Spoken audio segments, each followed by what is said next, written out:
So yeah, I don't have any like particular questions or anything. I kind of just wanted to like have an open discussion with you about junk volume. Yeah. I think out of everything I've looked into on this topic, you've done the most work, especially pertaining to like one type of junk volume, like the you're doing too much volume in one session type of Yeah. Yeah. junk volume. Yeah. So maybe I'll just start by like kind of briefly telling you how I've kind of got this framed up for the video I'm doing, and then maybe I can have you clarify some things or ask a couple questions along the way if that's cool, and Yeah. it shouldn't take too long. Yeah. So basically, in the video I'm going to lay out three types of junk volume. These are just kind of the ones that I've noticed people talking about or have just kind of thought of myself. The first type is, like I said, you're in the gym, you're doing, 20 sets for your chest. It's like at a certain point, those sets are no longer doing anything as far as muscle or strength goes. So you can just call them junk sets. And we can talk about where that point is. That's something I do want to discuss with you. The other type is people are just going in the gym, getting a pump, but they're not sufficiently exerting themselves. So they're not getting close enough to failure so that those sets could be sufficiently stimulative. So again, it's like you're not completely wasting your time, but those sets are certainly more junky than if you were actually getting close to failure. And a lot of that probably would fall under the junk volume category. And then the third type I thought of was like super high rep sets. And even though if you get to failure, that would perhaps be stimulative. If the reps, I think, are high enough, they are not as stimulative as if the weight was a little bit higher. Like there's a threshold in that direction as well. It's like the weight is just too light. And then also it's like to get sufficiently close to failure with ultra high reps, it's just so exhausting that it's like, would that recovery demand outweigh any stimulative effect to the point that it's like, this is junk, like you would be better off doing training in a different style. So those are the three ways I set it up. Is there any, does that feel like do you feel like that adequately captures how like the evidence-based community thinks about junk volume? Yeah, I think so. Yeah. Yeah. Okay. All right. So let's start with the first type then, which is doing too much volume in a single session. Obviously you did, a meta-analysis on this. I think it was a couple years ago now, or I don't remember, but yeah, a couple years ago. Probably a couple years back. Yeah. Okay. And in that you kind of found that somewhere around like the 6 to 8 the 6 to 8 sets in a given workout seems to be where it starts to plateau. So it's like, it might not be, totally useless, but it doesn't seem to be doing a whole lot extra for hypertrophy. Could you just like maybe explain that a little bit, kind of where that data came from, and do you think that is a recommendation you'd make practically speaking? Yeah. So that data came from really what I was doing was I was doing it. I think it was more in the context of an overall meta-analysis on the relationship between volume and muscle growth. And one thing that I noticed, it seems that when you look at some of the studies, if I broke things out by volume per session, it seemed like some of the studies where volume got beyond, assuming you're taking like long rests and things like that, you start taking short rests, that kind of changes things. But for at least studies where you were taking long rests, say at least 2 minutes, better, 3 minutes or whatever, there seemed to be on average, and I really want to emphasize that, on average among the studies, of a plateau where if we were looking at sets per muscle group, it seemed to be around 6 to 8 sets per session. And so, if one is thinking about trying to increase your weekly volume, if you're already training with a reasonable amount of volume per session, then maybe a more effective way of, increasing your weekly volume would be to add another day of training rather than adding more volume to the session. Now, that was a couple years ago. Since then, I still think there's a lot of validity to the concept of junk volume in a session, although now I think there's probably a huge amount of individuality in that. So I would kind of back off from my 6 to 8 sets per session, and I back off of that simply because I think one of the studies that has really influenced me over the past year or two And again, I don't remember the authors. What was this one study? It was a within subjects design where they, had subjects with one leg just do a fixed number of sets per week, regardless of how they had been training before. And then they had the other leg they just bumped their volume up by like 20% or whatever. And what the researchers found is that when the trainees bumped their volume up by 20%, that's where they got the best gains. And it didn't matter where their set volume was. There were some people that were doing already doing 30 sets a week, and which is, way above what we might consider too much. And yet they actually saw some gains, and then there were some people that were only doing like 8 sets a week and they went up to 10 or whatever, and they saw gains. And so it made me think back to all the volume research that's been out there, including stuff that I've published with Brad Schoenfeld and stuff. And one of the biggest limitations in all that research, and I think it kind of carries over into the meta-analyses as well, is that a lot of these studies don't account for previous training volume in the subjects. And so what happens is if I take a bunch of experienced trainees, put one on a low volume program and one on medium volume and one on high volume, the problem is if, let's say, all these subjects have been training with moderate volume before, well, when they move to high volume, they're getting an increase in volume from their previous training stimulus. If I put them in the low volume group, they're actually getting a decrease in volume, right? So you may actually it may not necessarily that low volume is bad. It could be that you're just putting these people on a maintenance program basically from what they were training before. And so I've really rethought volume a lot. And so I think that also influences that idea of, junk volume in a training session. I think it's partly going to be related to, what have you adapted to before and things like that. Now, I still think conceptually, I think there's some validity to it, because just from a fatigue management standpoint, you're going to get to a point where you're doing so much volume in a session that you're just kind of like, you're probably better off splitting it up. You're probably going to be able to put more effort into each set and everything like that. But where that point is, I think, is going to be really, really individual, Gotcha. So. Okay, that's something I'll stress in the video, and that was something that I was kind of going to ask you about, because I actually do think that the 6 to 8 zone for most people, let's say in the like intermediate range, which would be most of my audience, I think that's actually is a good ballpark for them to start with. Yeah, I do. Yeah. I still think it's a good per session. Yeah. Yeah. But then I know that there's going to be, an IFBB pro who's like, dude, I do that in 5 minutes, like, or something, you know what I mean?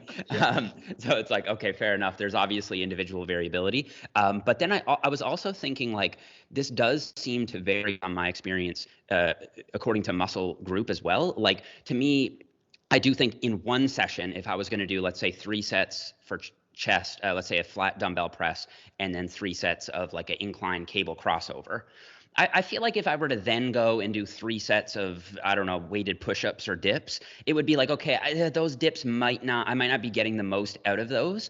So it's like 6 to 8 I could see as like a reasonable cutoff for chest volume. We're assuming those sets are hard sets, right? Yeah. They're not, like, people sometimes think like 3 sets, like, does that include warm-up sets? No, like that's like, these are difficult working sets.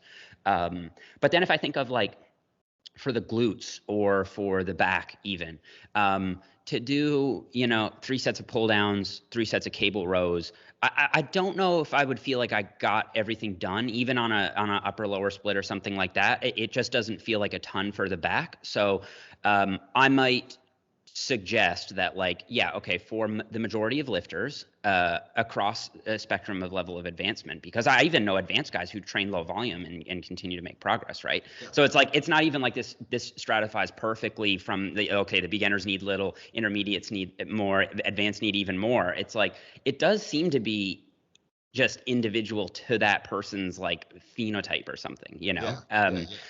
But anyway, where was I going with that? Oh, right. So it does seem to vary by muscle. So it's like 6 to 8 is like kind of your starting point. But keep in mind, there are some of these muscles that can seem to take a beating. For me, the back, glutes, and maybe quads come to mind.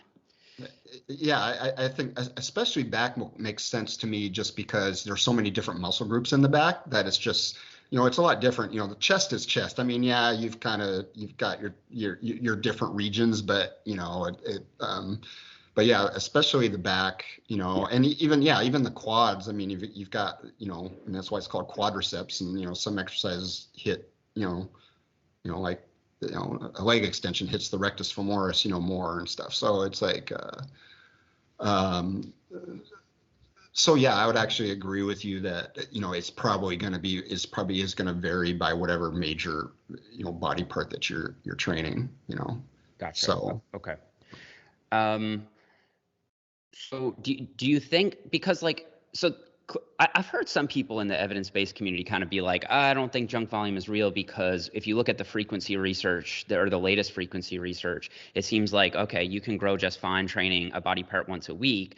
So it's like, does it really matter? But I just think like there clearly has to be a point where like you're getting less out of that volume in that session, whether that's a performance thing or whether it's like an independent physiological thing.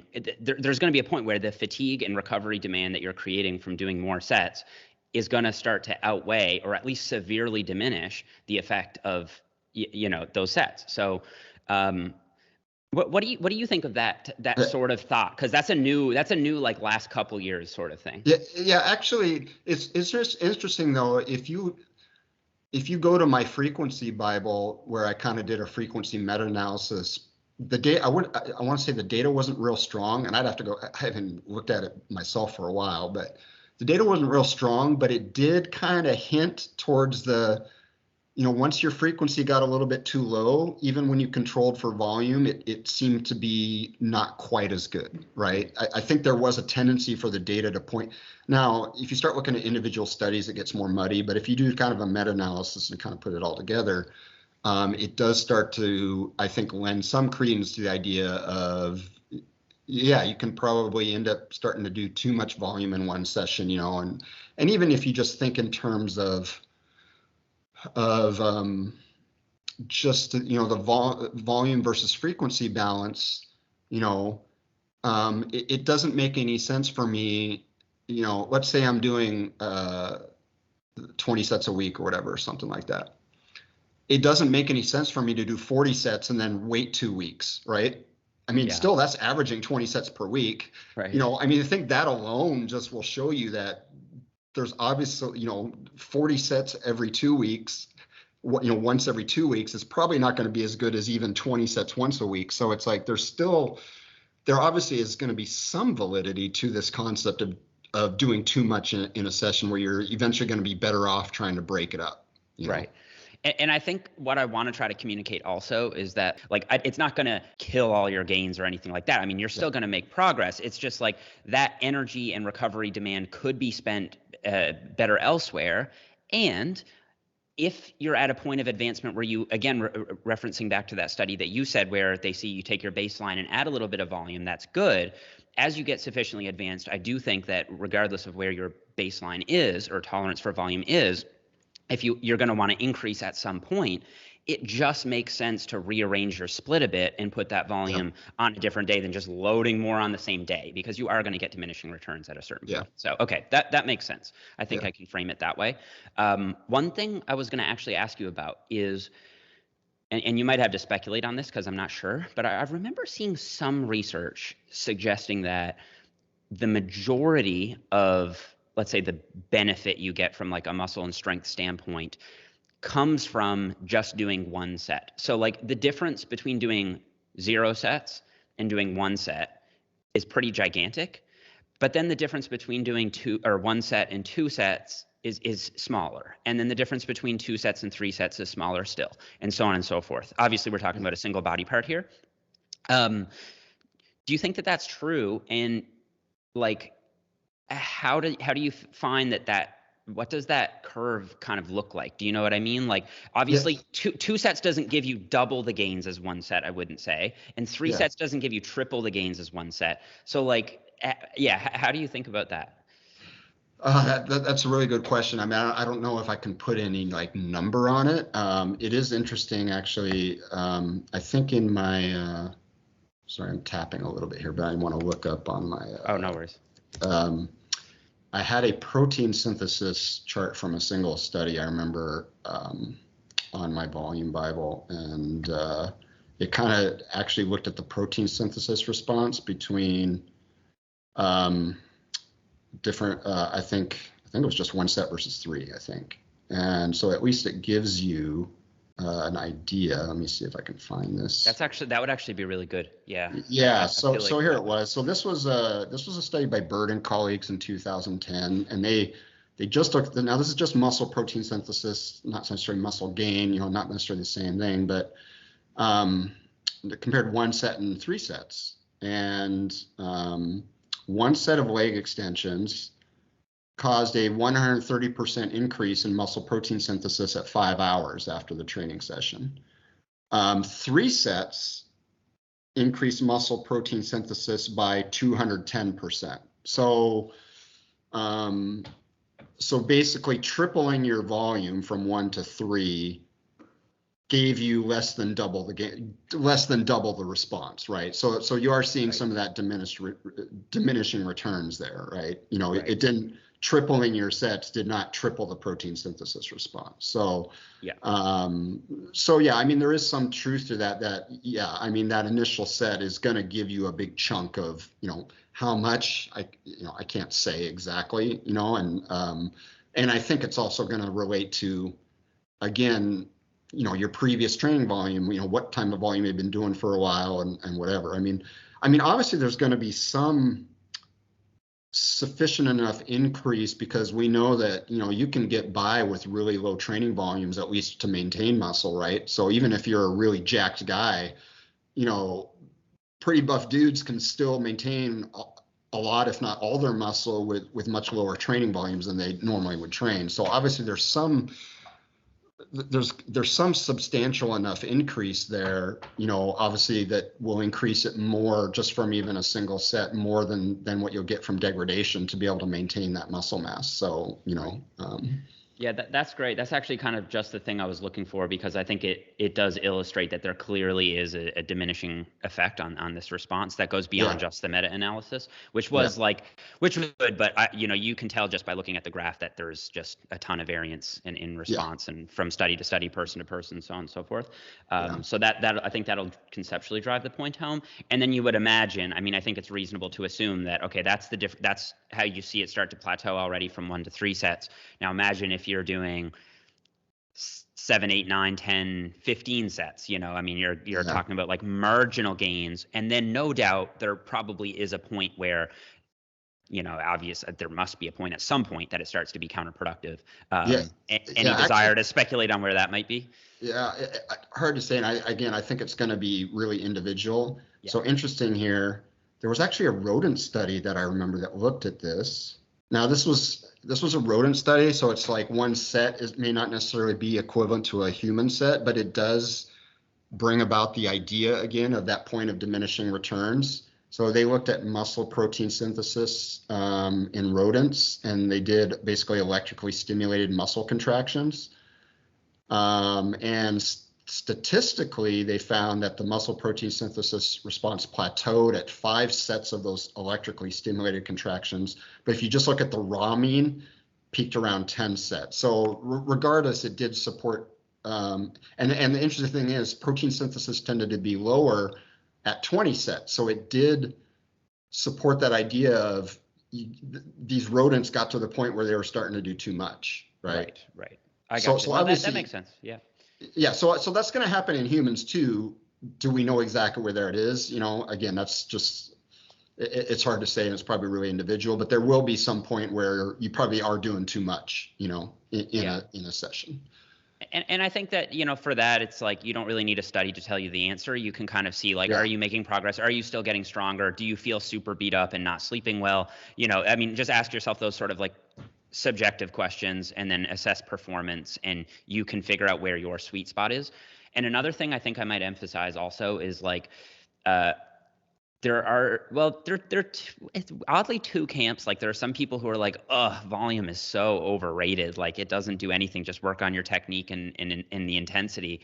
And then there are other people who are just volume junkies, and it's like no matter Yeah. what kind of program you give them, isn't the volume a little bit low for the insert muscle here? And it's like, no, bro. Like I can guarantee you, you are not pushing those sets hard enough. So it's Yeah. like, I think that then that would be almost a good segue into like the second type of junk volume where it's like, okay, you might be doing a lot of volume, but it's not actually doing anything for you because it's not sufficiently close to failure. So we can keep this fairly brief because I mainly wanted to talk to you about that volume stuff, the per session stuff. Yeah. But I've asked, and read a lot of people's opinions on where the, let's say, threshold is, or let's say the RPE threshold is for maximizing muscle growth. Any ideas? What's your current opinion on that one? Yeah, my opinion on it is this. I mean, well, number one, it's I would say it's load dependent. So for example, if you're training with pretty heavy loads, let's say 5, 6 rep max loads, that you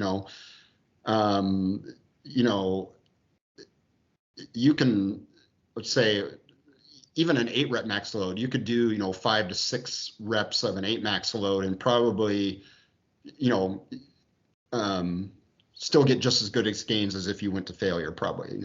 But the lighter the load, the closer you've got to get to failure. So I mean, we know that if you're doing 20 to 30 reps to failure, you pretty much got to get to failure for the most part. Yeah. Stopping 5 reps short, I mean, we know that, and so there's kind of this progression there that the lighter the weight, the closer to failure you're going to need to get. How far away is I think it's a really tough question. If you look at, if we're talking like moderate loads, like what a lot of bodybuilders tend to use, I think some of the velocity loss threshold studies are pretty good in that area. And, they seem to suggest anywhere from a 30 to 50% velocity loss threshold is about where you want to be. Anything less than that, and you're probably not getting enough, not quite enough. The thing is, though, unless you're measuring velocity loss, it's really, it's hard to do that. But for me, it's always been kind of a practical way to do it is just like, just stopping where you get a really noticeable, like I'm talking really noticeable slowdown in rep speed. That's typically where you're going to have around that 50% velocity loss, right? And typically that's going to be around, 1 to 2 reps in reserve anyway. So, Yeah. So it's one of those things where, so you're training hard, I mean, could you eke out, a rep or two more? Sure. But will eking out that rep or two more actually do anything?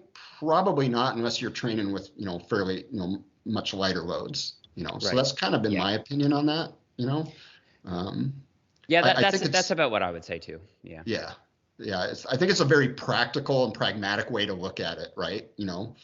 And it's a good fatigue management tool. So you're not training to utter gut busting failure, but you're still training hard, right? You're just leaving a rep or two in the tank.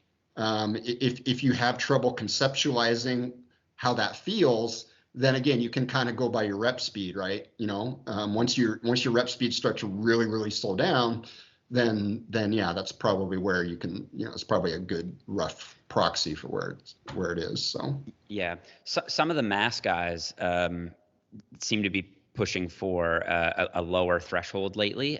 Mike Zordos in particular comes to mind, and like I think he's presented a fairly compelling case that like, let's say 5 reps in reserve is still going to do a lot for muscle growth. Whereas I think a lot of like the bro in us really finds that idea repulsive, but it's like, no, you've been training 5 reps in reserve. You've just been calling it 2 reps in reserve, So it's like, that's the danger that I see in presenting that as like a public communicator is like, I think people will hear that and be like, oh, that's a warm-up set. And it's like, well, no, I think a 5 RIR, like, let's say 5 reps in reserve. Let's say I do my 12 rep max on the squat for 7 reps. Yeah. Okay. That's like, let's say 75% of my 1 rep max for 7 reps. You cannot tell me that set will not be stimulative and difficult, even though it's technically a 5 RPE. So again, I think it like kind of depends on like what type of exercise you're doing, what the rep count looks like, your level of advancement, how proficient you are as a lifter, so on and so forth. Because if the weight is sufficiently heavy and you're lifting with sufficient, let's say, intention and like explosive force as well, I feel like you can get pretty high motor recruitment from like the first rep of that set, and therefore it's obviously going to be effective for stimulating hypertrophy. So there are so many caveats that it's like kind of ridiculous to be like anything below an RPE 8 is not going to cut it. And it's like, well, it will cut it, it will do something, but it might not be enough to maximize on most exercises for most people, you know. Yeah, and I think it's also very exercise dependent, and whether you're doing compound or isolation movements. So like, you know, compound movements, I think you can definitely get away with you know, leaving more reps in the tank and still have it be really stimulative. I think isolation movements, I think, is where you know, you're better off getting a little bit closer to that failure, you know, standpoint. So. Yeah, I know, I agree completely. Before we wrap it up, any quick thoughts on super high rep stuff? I'm actually still on the fence if I want to include that as a third category, because it's like, I don't know if it's junk, but it's just like so inefficient and so potentially counterproductive if it dominates your routine that I almost would call it junk. But I don't know. What do you think there? Yeah, well, there's research to support that the super high rep stuff. So I'm talking when you start getting, you know, 40, 50, 60 reps is just not as effective. And who was the author? I want to say it was, it starts with an L. I don't remember the author's name. They did a study on that. And I remember they did something like different percentages of 1 rep max. And once the load got really light, I mean, they still built some muscle, but it was like it started to taper off. And yeah, there's just some point where, you know, especially if you're doing it's just almost just kind of utterly dumb to do it for a compound movement. It's just like, you know, like I could see it for an isolation movement a little bit, but there's really no reason to even, if you're training for hypertrophy, I just don't see any good reason to even be training that way. You know, you could sit there and say, well, what if you have an injury or you're trying to nurse an injury? 20 to 30 reps is still pretty light load, but we know is pretty effective. You know, so there's really probably no reason to go beyond 30 reps. I just don't. So yeah, I would kind of agree it's a little bit of a junk volume in the sense that, I mean, yeah, you're going to get way more bang for your buck from, you know, training with somewhat heavier loads, you know. So. Yeah, and if you got to go really light, then do high reps with BFR, you know, rather than do super high rep stuff. If you're gonna go, then do BFR. So you know, then that changes things. But yeah. Yeah. All right, well, we can leave it there unless you had anything else to add on any of those points. That was really good. Don't. Yeah. Okay. That was awesome. I appreciate that. So, thanks for your time, man. And I'll actually go ahead. I think this was a cool conversation. So I'll probably post this on my podcast channel if that's cool with you. I think it was cool. And I'll go ahead and link your research review and your, you know, volume Bible, frequency Bible, all that stuff is like a fantastic resource. I still use it regularly, and you're always updating it. So I think a lot of people who are listening would find that really helpful too. So anyway, I appreciate your time, man. All right, man. Thanks. All right.